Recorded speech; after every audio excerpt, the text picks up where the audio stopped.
Happy 78 independence day.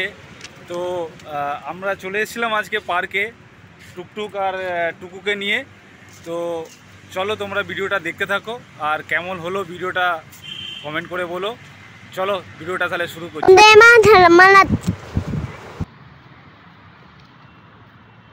বন্দে মাতরম।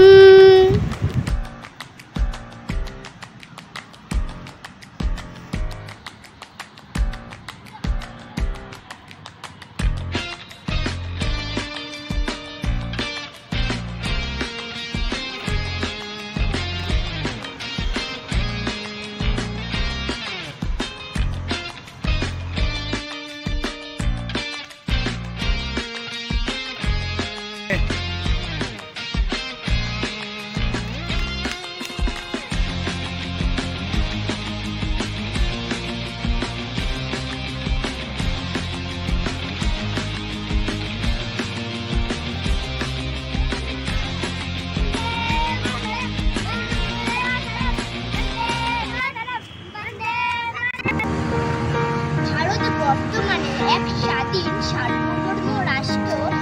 1947 সালে 15ই August আমাদের দেশ ভারতবর্ষ স্বাধীন হয়। প্রায় 200 বছর সংগ্রামের পর স্বাধীনতা লাভ করে। আমরা প্রতি বছর 15ই আগস্ট স্বাধীনতা দিবস উদযাপন করি। এই দিনে সমস্ত শহীদরা এবং আমাদের দেশের জনগণ মাতৃভূমির মুক্তির জন্য ইংরেজদের লাঠি, গুলি, জেল, ফাঁসি গুলি কোনো কিছু পরোয়া করেনি। এই দিনে সরকারি ও বেসরকারি প্রতিষ্ঠানগুলি বন্ধ থাকে। এই দিনে স্কুলে ও কলেজে ত্রিবর্ণ রঞ্জিত জাতীয় পতাকা উত্তোলন করা এবং জাতীয় সঙ্গীতকে এই দিনটি পালন করা হয়। পতাকার 3টি রং, গেরুয়া, সাদা ও সবুজ। পতাকার মাঝে থাকে অশোক চক্র। স্বাধীনতা দিবস উপলক্ষে সারা দেশে বিভিন্ন সাংস্কৃতিক অনুষ্ঠানের আয়োজন করা হয়। এই দিনে আমরা শপথ গ্রহণ করি যে ভারতবর্ষ আমাদের জননী এবং দেশের স্বাধীনতা রক্ষাই হলো আমাদের জীবনের ব্রত। Happy 78 independence